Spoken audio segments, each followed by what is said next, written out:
Firstly, Mark, thanks very much for taking your time out today just to have this chat. The basis of this conversation is about bringing some positive knowledge around IR35 to market. Okay. I think, from my side, a really quick intro. I'm David Hazeldine. I lead the interim management international piece for procurement heads, and I've specialised in appointing interims for the best part of 20 years now. So my knowledge and my network straddles that limited company market. If you can just give me a quick overview. Yeah. Well, I'll make sure it's quick. Yeah. So Mark Coulson, 26 years in procurement. It's the last 16 of which have been self-employed as a contractor. Worked across every industry sector within the UK, I'm pleased to say. Lots of fantastic companies, mostly blue chips, likes of John Lewis, Waitrose, Burberry, Lloyds Bank, RBS, Merck, Vodafone. So it's a nice list of clients, primarily providing procurement category specialism in marketing, HR, professional services, though I have worked across all categories. And I've worked across different levels of maturity. So I was one of the first to set up procurement at John Lewis as part of a small team way back in 2010. Equally, worked for highly mature procurement environments like Lloyds Bank, for example. So yeah, and because of my my own personal status as a limited company contractor, I've also had a vested interest in IR35. It's been around for 20 plus years. Absolutely, yeah. And because of being able to provide some guidance and former clients and future clients reaching out to me asking questions over the last sort of year, 18 months, I've become very conversant with IR35, and I did work with a couple of key industry sort of thought leaders on the subject as well. Yeah. But I've sort of extracted their knowledge from them. No, that's pestering them with questions. That's really good. And look, the other thing, I guess for the audience, if you like to know, is we've known each other a long time, right? So from my side, I think this is a really important subject, which is going to become really prevalent within the next month or so as the legislation kicks in. And having someone that I know and trust to deliver insight, I think, is really important, right? So what we're going to try and do, we're going to try and rattle through this a little bit. It's just salient points with the intention to give people the top line perspective from you on how IR35 can be beneficial, right? And how to make yourself IR35 compliant. Yeah, I mean, and just to echo that, Dave, what I'm conscious of is that there is an element of IR35 fatigue that exists. Yes. I see on my LinkedIn profile webinars everywhere.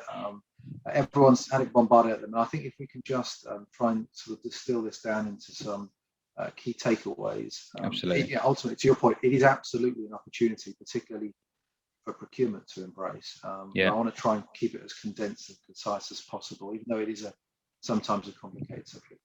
Fantastic. Well, look, let's get into this, because I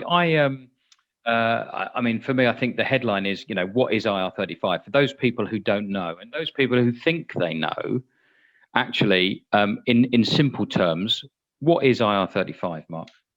Yeah, well, it dates back bizarrely to April 2000. So this is the 21st year of IR35. So it's a piece of legislation really designed to tackle tax avoidance.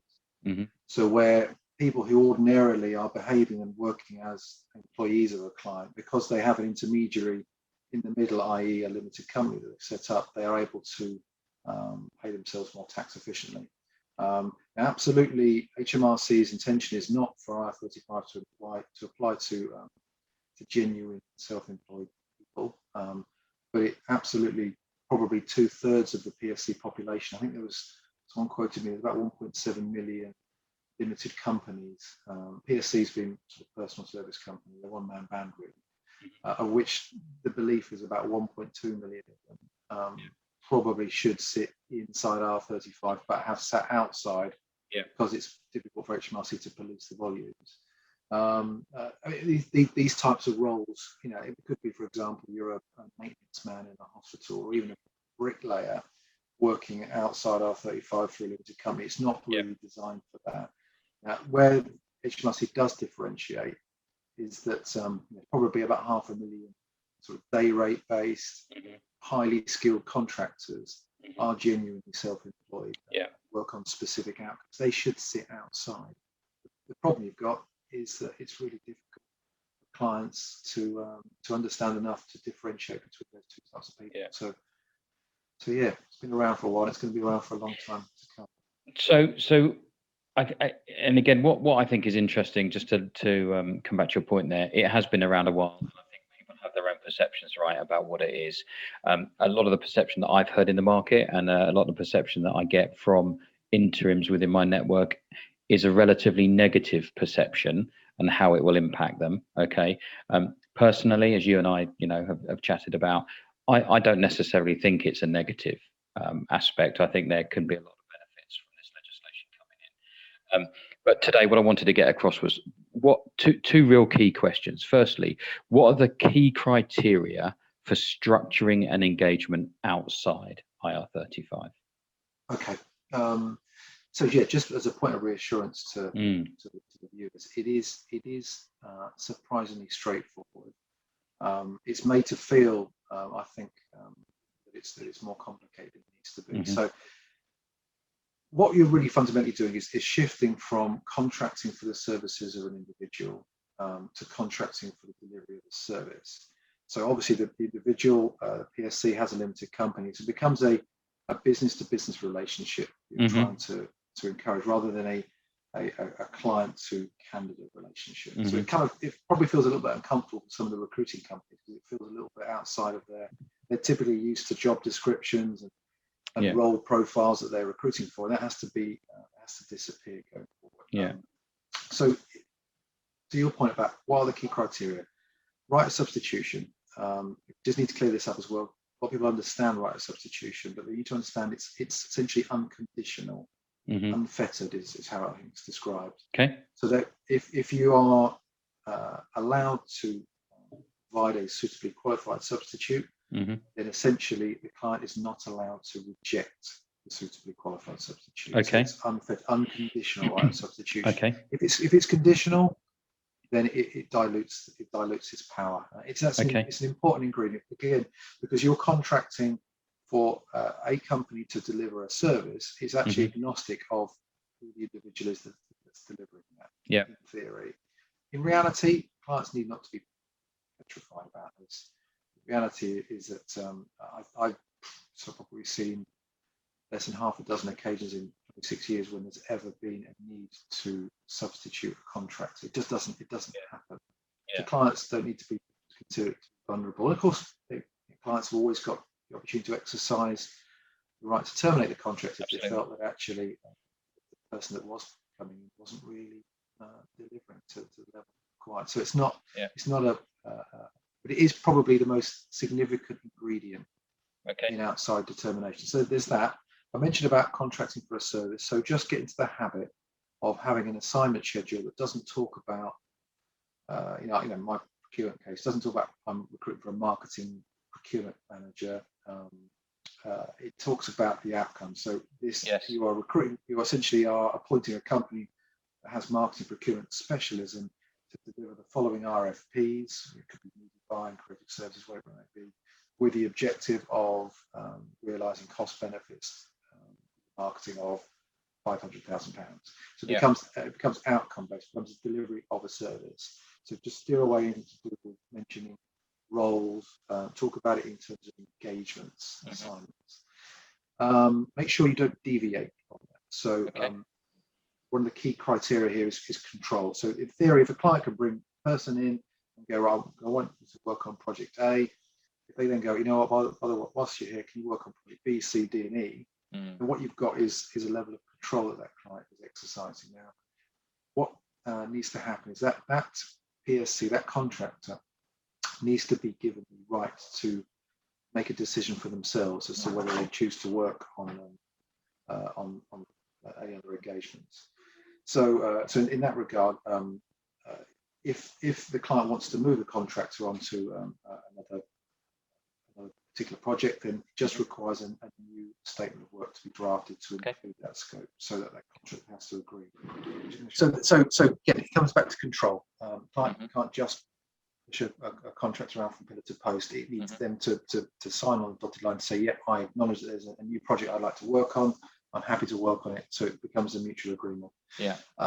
Financial risk is another important one, which is just if in the highly unlikely event that a contractor provides substandard work, then they need to be required contractually to put that right at their own cost, which invariably means in their own time, non-chargeable. Again, never really happens. But again, it has to be an element of financial risk.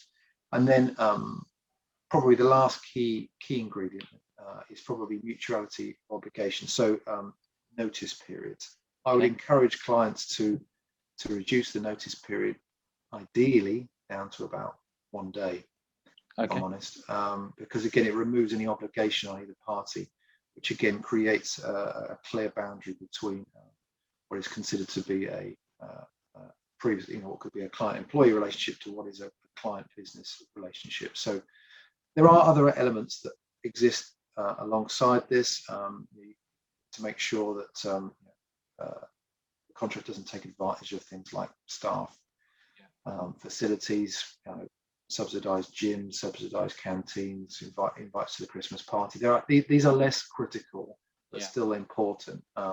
So clients need to try and create a sort of visible boundary between who is an employee, who is a contractor. Things like they can't be subject to the same sort of HR, employee policies, grievance processes, disciplinary processes, appraisals. All that stuff has to disappear because you're contracting for the delivery of a service. And the last thing actually I would say, David, is standard working hours. The contract needs to not talk about any standard working hours. Ultimately, we all know that a contractor is only as good as his last contract. He's going to be determined, or she, to please the client. They recognise as well that actually 90% of the work that we do has to be done within a typical standard working day, because you need access to client resources, possibly suppliers. Just what you need to make sure you don't do is just stipulate those standard working hours in the contract. So those are the kind of the key pillars. That's really interesting. I think a couple of things from my side there, right? I think the notice period piece is a really interesting one, right? Because you're right. If you were engaging a business on a business services basis, whether it be in your office or in your home or something like that, even if it's a tradesman, then actually you do have the ability to terminate immediately, don't you? You're not going to say, brilliant, come and do this piece of work, if it's not the standard, or if it's not happening as we need it to happen, we'll give you a week's notice. That doesn't happen, does it? So actually you can understand the need for those type of elements to be part of this, to make this relevant, right? Yes. Well, this just to be clear, though. Sure. This is a contract requirement. So this is about stipulating the contract as a day's notice. It doesn't mean that there can't be a sort of a professional, courteous conversation between hiring and the contract to go, look, in the event of, do me a favour and just give me the heads up. This is about contractual obligations. So clients don't need to be petrified by it. No, and I think and it's a really nice segue actually into my next question, which is, what does a client need to do to ensure that they're managing IR35 compliantly? Because that's the other aspect of this, isn't it? Right? Yes, and it is. I mean, so just again to clear up a few misunderstandings out there, though it won't necessarily sit particularly well with recruiters. There is a perception from the clients that the liability for unpaid taxes and penalties lies with themselves, because they are performing the initial status determination statement. Now, the reality is actually, if they perform that SDS, as it's called, with inverted commas reasonable care, that liability shifts across to the fee payer, which is 9 times out of 10 likely to be the recruiting agency. So just to clear up, clients are unlikely to be liable if they do things correctly. Now, the reasonable care element that HMRC talks about is it talks about using a suitably qualified person to perform the SDS. So there's a number of things on HMRC's own website. It's in black and white. It's coming from horse's mouth, so to speak. They're using a suitably qualified person. I don't see much evidence of clients doing this. I see a lot of clients that are almost passing the problem down to recruiting agencies, who I understand are wanting to be as helpful as they possibly can in administering this SDS for clients, but it does leave the client vulnerable to discharging that reasonable care thing. So I would absolutely encourage clients to use someone. I work, apart from my own sort of self-employment, I work as part of a small team, a company called IR35Compliance.com, where I work alongside some of the industry's sort of leading legal experts on the subject. They provide a compliance management service, which involves holding the hand of the client through the SDS to make sure they understand the questions that are being asked. So, and then making sure that those answers are then accurately reflected in the contract clauses within the contract that needs to sit off the back of it.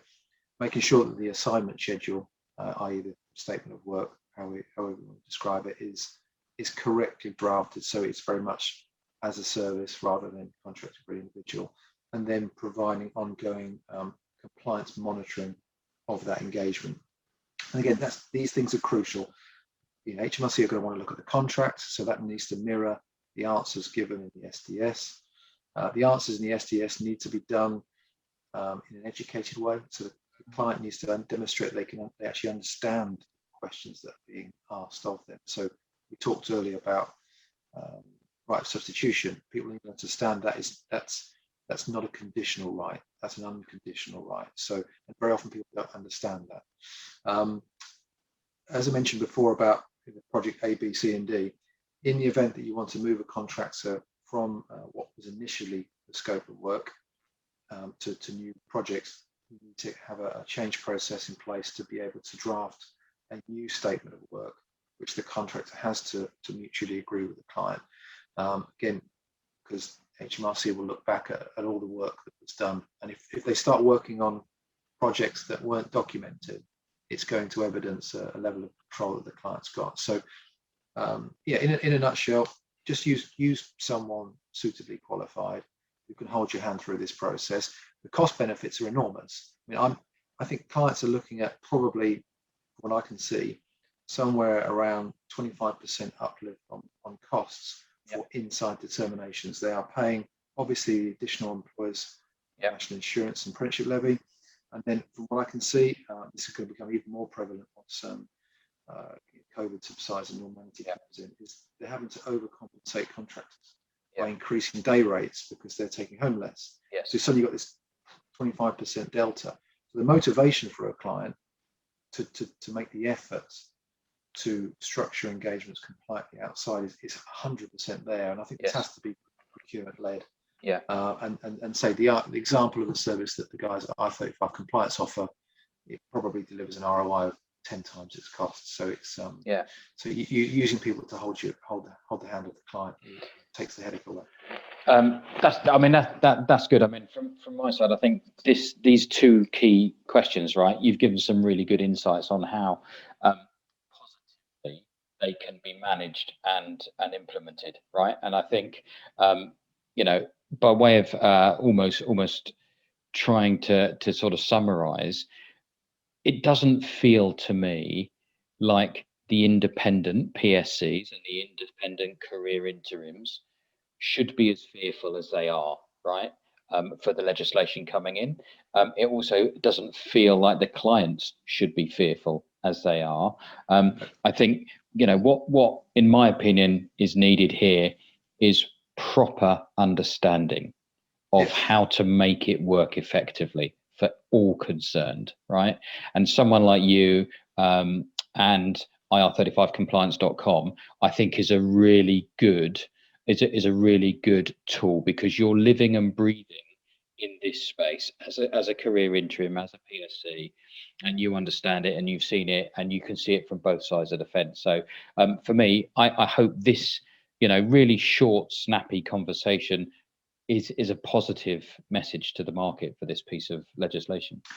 I 100% agree. Yeah, you're right. It's not anything to be fearful, but at the moment, clients are being cautious because they don't understand it, and I have complete sympathy with that, because it can appear confusing. I had to spend a good 18 months with some industry experts in order to really be conversant on the subject. So I've got some real sympathy. But 100%, most of these specialists in the industry, we're not the only ones.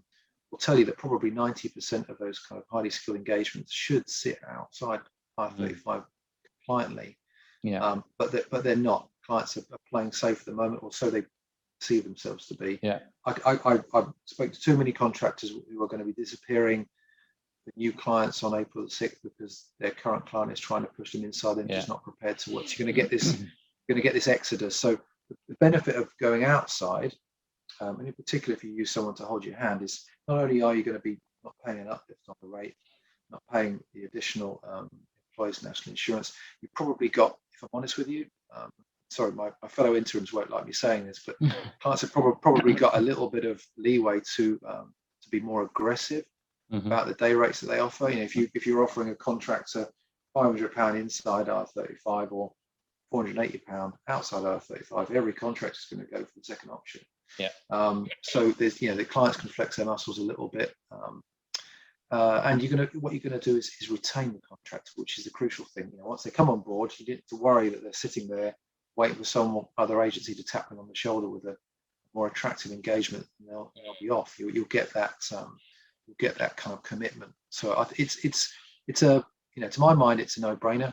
I think the interims, my message to the interims is the responsibility is being taken away from us and being pushed to the client as of April the 6th. So I understand that they feel quite vulnerable. They have a duty, I think, to themselves and to the client to try and educate them that there are other ways of being able to tackle this problem. So they do need to help be a voice piece. So what I'm seeing, what is quite refreshing, David, is this was introduced back in 2017 into the public sector. Most people know that there's a fair amount of noise about it. Yeah. There was a 3-line whip, really, I think, from the government to try and push everybody inside. Now I'm in regular contact with some of the major industry players and the MSPs, and some. I spoke to one recently. I won't name them, but a big MSP who do an awful lot of public sector contract recruitment. Back in 2017, all of their roles were being pushed inside. Wind the clock forward 4 years, and 50% of the contractor roles that are coming out of public sector are outside R35 now. Yeah. Because even the public sector has understood the difference, understood how to make the changes. And I think that will become even more extreme in the private sector. That's really good. Brilliant. That's really good today, Mark. Look, thank you very much for this. And again, the intention from you and from myself here is to try and give a bite size, almost IR35 at pace type message to the market. So anyone's got any queries, anyone wants to explore more about process and how it can be managed effectively, they can reach you, they can reach me, and we can help people take that journey, right? So I really appreciate your time today. Thank you ever so much, Mark. It's been great to catch up. Thanks, David.